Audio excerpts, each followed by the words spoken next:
MLC కవితకు సంబంధించినటువంటి రాజీనామాను ఆమోదించడం జరిగింది. మరొక వైపు కేటీఆర్ ఖమ్మం టూర్లో అలాగే మహబూబాబాద్ టూర్లో ఇప్పుడున్నటువంటి ముఖ్యమంత్రి పైన వ్యాఖ్యలు చేసినటువంటి పరిస్థితి. మనతో పాటుగా మాట్లాడడానికి ఎమ్మెల్సీ బలమూరు వెంకట్ ఉన్నారు.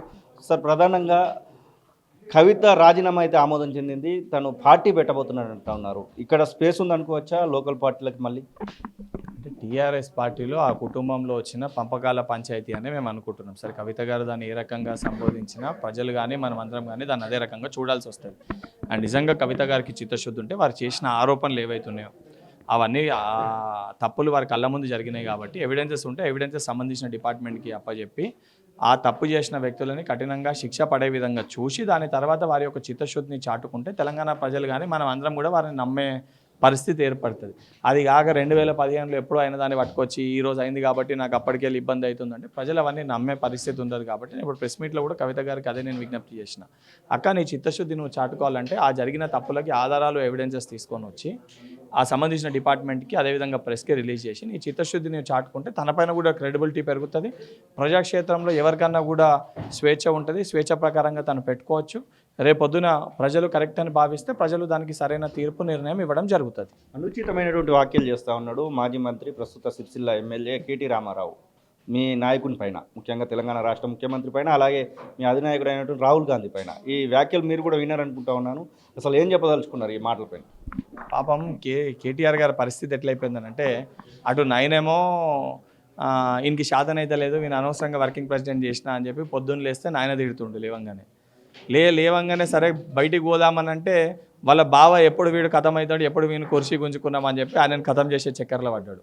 వీళ్ళిద్దరూ పంచాయతీ సరిపోతలేదంటే తోడబుట్టిన శల్లి అన్న తోడుగుంటుందంటే తోడబుట్టిన శల్లి కూడా తోడుకలు తీసేటట్టు రోజుకొక ఆరోపణ చేస్తుంది. ఇవన్నిటినీ తట్టుకోలేక ఫ్రస్ట్రేషన్లో మతస్థిమితం కోల్పోయి ఈ ఫ్రస్ట్రేషన్ ఎవరిపైన తీయాలి అర్థం కాక ఊరిపైన పడి ఊరేగినట్టు పిచ్చి పిచ్చిగా ఏది పడితే అది ఉద్దేశించి రాహుల్ గాంధీ గారి గురించి, ముఖ్యమంత్రి గారి గురించి ఏది పడితే అది మాట్లాడుతుంది. ఇది కేటీఆర్ గారికి వారి ఫ్యామిలీ పైన ఉన్న ఫ్రస్ట్రేషన్ తోటి మాట్లాడుతున్నట్టు చాలా స్పష్టంగా మాట్లాడుతుండ్రు.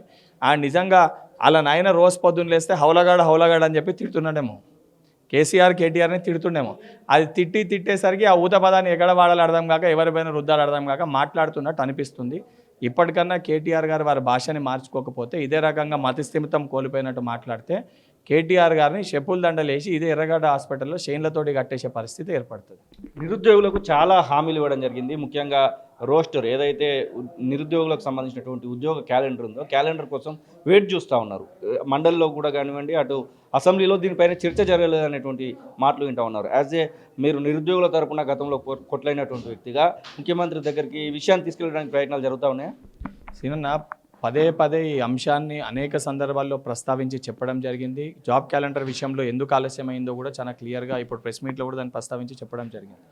ఎందుకంటే జాబ్ క్యాలెండర్ విషయంలో బీసీ రిజర్వేషన్ అంశం కూడా ఉంది. దానిపైన స్పష్టత ఇవ్వకుండా, దానిపైన క్లారిటీ రాకుండా నిజంగా జాబ్ క్యాలెండర్ ప్రకటిస్తే మళ్ళీ రెండో అంశం బీసీలకు రిజర్వేషన్ ఇవ్వరా, అన్యాయం చేసిరా అనే పాయింట్ కూడా రేజ్ అవుతుంది. సో ఆ వర్గీకరణ కంప్లీట్ అయింది. బీసీ రిజర్వేషన్ పైన కూడా అన్నిటిపైన క్లారిటీ ఇచ్చి బాధ్యతతోటి అంతిమంగా సైకిల్ పద్ధతిలో అంటే మళ్ళీ ఆగకుండా పర్మనెంట్ సొల్యూషన్ తీసుకురావాలనే ఉద్దేశంతో ప్రభుత్వం కృషి చేస్తుంది. 100% తెలంగాణ రాష్ట్రంలో ఉన్న నిరుద్యోగులకి ప్రభుత్వంలో ఉన్న అన్ని ఖాళీల్ని భర్తీ చేయాల్సిన బాధ్యత ప్రజాప్రభుత్వం పైన ఉంది.